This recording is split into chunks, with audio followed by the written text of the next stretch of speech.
მიცვალებულის სახის დანახვა ვის შეუძლიაო? განსაკუთრებით თუ ეს მიცვალებული არის მანდილოსანი. ზოგადად მიცვალებული თუ არის მამაკაცი, მის სახის დანახვაზე, რომ თქვათ საფარველი ავხადოთ და ვნახოთ, ამის შესახებ შეზღუდვა არ არის. თუმცა არც ის არის წესად, რომ მთლიანად სახე მოხდილი იყოს და ყველა მომსვლელმა წამსვლელმა მას უყუროს როგორც ცოცხალ ადამიანს, ასევე მიცვალებულსაც აქვს თავისი უფლებები, მიცვალებულთანაც არანაკლებ მოკრძალება გვმართებს, როგორც ცოცხალთან მიმართებაში. განსაკუთრებით მაშინ, როდესაც შეიძლება გარდაცვალების შემთხვევაში რაღაც სახეზე ცვლილებები მოხდეს, ფერის ცვალება, ანუ სხვა სიშავე და ასე შემდეგ სხვადასხვანაირი. რომელიც წარმოვიდგინოთ, ეს ადამიანი ცოცხალი რომ იყოს, თუ ეს სიამოვნება ყველა მომსვლელ წამსვლელმა ასეთ ფორმაში იხილოს. ან კიდევ ადამიანების მეხსიერებაში ეს უკვე ბოლო ნახვა არის იმ ადამიანისა. ადამიანის მეხსიერებაში რომ არ დარჩეს იმ უსიამოვნო შესახედაობით, აქედან გამომდინარე, უკეთესი არის, რომ იყოს დახურული. მაგრამ თუ ახლობელი, მეგობარი, ნათესავი, ოჯახის წევრი ისურვებს რომ ნახოს, რა თქმა უნდა, ამის აკრძალვა არ არის. შერიატში შეუძლია ახადოს ნახოს, ამის მაგალითები გვაქვს სუნნეთში.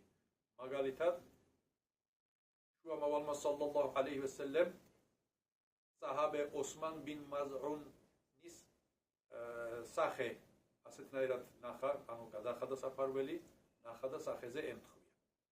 ასევე შუამავალმა ალეისალათუ ვასალამმა იგივენაირად მოიქცა თავისი ვაჟის იბრაჰიმის შემთხვევაში. და მსგავსი არის გადმოცემული ჰაზრეთი ებუბექირისგან. როდესაც შუამავალი სალლალლაჰუ ალეიჰი ვასალამი გარდაიცვალა, მოხდა მისი ცხედარის განბანვა და ქეფენში შეხვევა. ამის შემდეგ აბუბექირ რადიალლაჰუ ანჰუ მოდის მის ცხედართან, სახეზე გადახდის, ნახავს და როგორც არის გადმოცემული ჰადისებში, ორ წარმ შორის ემთხვევა და იტყვის, რომ ალლაჰის შუამავალო, შენ რა კარგი, რა ლამაზი პიროვნება იყავი სიცოცხლისასაც და გარდაცვლილიც ასეთი ლამაზი ხარ, რომ ასეთ სიტყვებს წარმოგიდგენს. ეს მაგალითები მიგვითითებს, რომ მიცვალებულის სახის ნახვაზე შეზღუდვა არ არის, მიუხედავად იმისა, რომ ზოგ ხალხს გონია, რომ ეს არ შეიძლება, თქვათ, ზოგი ამბობს, რომ აბდესი მოეშლება და ასე შემდეგ, არ არსებობს ასეთი რაღაცა. რაც შეეხება თუ საქმე მანდილოსანს ეხება, მანდილოსანის შემთხვევაში ოჯახის წევრებს, ახლო ნათესავებს შეუძლია ნახოს.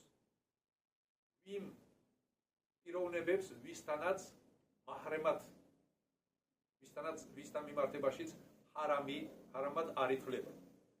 ვისაც სიცოცხლეში შეეძლო მისი ნახვა. ამ ადამიანებს. შეიძლება ასეთი შეკითხვა გაჩნდეს, რომ ეს სიცოცხლეში ისედაც არავის არ ერიდებოდა. ყველასთან თქვა თავმოხდილი მიდიოდა და ასე ქუჩაში გადიოდა და ასე შემდეგ. ამიტომ არავის არ უნდა მოვარიდოთ, არა.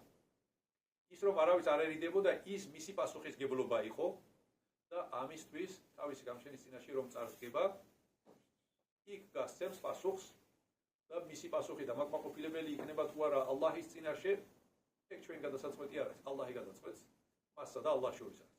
მაგრამ გარდაცვალებულზე პასუხისგებლობა, მისი გარდაცვალების შემდეგ პასუხისგებლობა გადადის თავის ჭირის უფალზე, თავის ოჯახზე. ოჯახმა როგორ უნდა მოიქცეს, როგორც სარწმუნოება და შერიათი გვავალებს და გვასწავლის, ისე, რადგანაც იმ ქვეყნად ის შემდგომ მოდავე არ გახდეს მის წინაშე, რომ თქვათ, არ შეიძლებოდა რელიგიურად ასე თქვენ რატომ მოიქცეთ ასე და რატომ სწორად არ შემისრულეთ ის წესები.